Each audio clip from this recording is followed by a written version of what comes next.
उन्होंने 20 साल दिया, चाहे जैसे भी किया, जो भी किया, मैं उनको आभार प्रकट करता हूँ। और हम अपने सम्राट चौधरी जी को भी मैं अपने बड़े भाई मानता हूँ। मेरी कभी भी लड़ाई अपने समाज के लोगों से नहीं है, मेरी लड़ाई सिर्फ हमारे हक की लड़ाई है और उसी की नींव आज मैं आप लोगों के लिए डाला हूँ।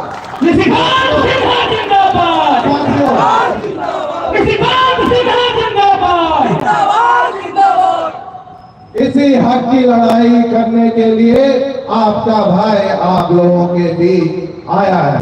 मैं आज आप लोगों को बताना चाहता हूं कि आखिर मैं अपने हक की लड़ाई के लिए राजनीति में आने का फैसला क्यों किया। वैसे तो मेरे दादाजी और मेरे परिवार राजनीति के क्षेत्र में रहे। मेरे दादाजी करीब 25 वर्षों तक एक सफल मुखिया और एक सफल प्रमुख के रूप में अपना काम किया। मेरे दादाजी न सिर्फ एक राजनेता थे, बल्कि एक स्वतंत्रता सेनानी और एक सामाजिक कार्यकर्ता भी थे। लोगों की मदद करना, लोगों की सेवा करना मेरे परिवार के खून में है। लोगों की सेवा करना और उनके हक के लिए लड़ना हमारे परिवार की विरासत रही है। और यही वजह है कि पिछले 5 वर्षों से मैं भी समाज का सेवा कर रहा हूँ, खासकर शिक्षा के क्षेत्र में। असल में मैं ऐसा मानता हूँ कि किसी भी समाज को मजबूत करना हो तो शिक्षा का मजबूत होना बहुत ही जरूरी है। शिक्षा समाज की नींव होती है और जो समाज शिक्षित होता है उसे तरक्की करने से कोई नहीं रोक सकता है। शिक्षा वह ताकत है जो अपने समाज की दिशा को बदलती है, अपने समाज को सशक्त बनाती है। इसलिए पिछले 5 वर्षों से मैंने शिक्षा के ऊपर काम करना शुरू किया ताकि आने वाले समय में हमारा समाज एक मजबूत समाज बन सके और आने वाले समय में हमारा समाज एक नई मुकाम हासिल कर सके। पर साथियों, किसी भी समाज के लिए सिर्फ शिक्षा का मजबूत होना ही काफी नहीं है। जैसे शिक्षा समाज को मजबूत बनाती है, वैसे राजनीति समाज को दिशा देती है। राजनीति वह ताकत है जो हमारे अधिकारों की रक्षा करती है, हमारे हक को सुनिश्चित करती है।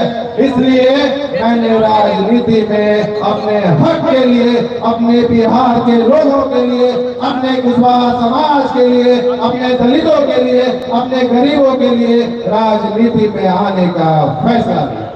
साथियों, आज मैं आप लोगों को अपने दिल की बात, अपने मन की बात बताना चाहता हूँ।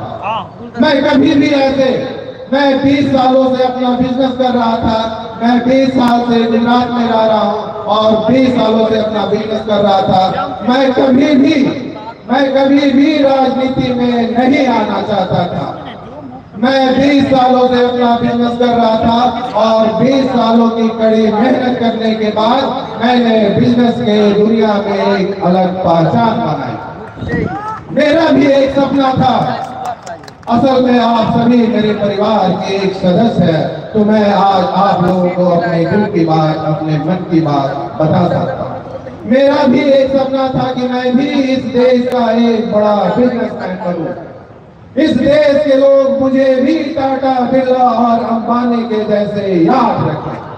पर जैसे जैसे मैं समाज के करीब आया और अपने समाज के लिए काम करना शुरू किया, अपने समाज के लोगों से मिलना शुरू किया, तब मुझे यह एहसास हुआ कि किसी भी समाज को मजबूत करने के लिए जितना बड़ा योगदान शिक्षा का होता है, उतना ही बड़ा योगदान राजनीति का भी होता है।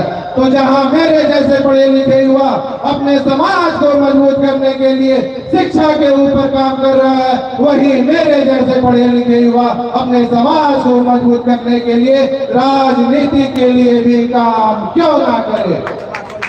साथियों, आज जितने भी लोग यहाँ पे बैठे हुए हैं, मैं आप लोगों से पूछना चाहता हूँ, आज मैं आप लोगों से एक सवाल पूछना चाहता हूँ कि मेरे जैसे पढ़े लिखे युवा को अपने समाज को मजबूत करने के लिए, अपने बिहार को मजबूत करने के लिए राजनीति में आनी चाहिए या नहीं।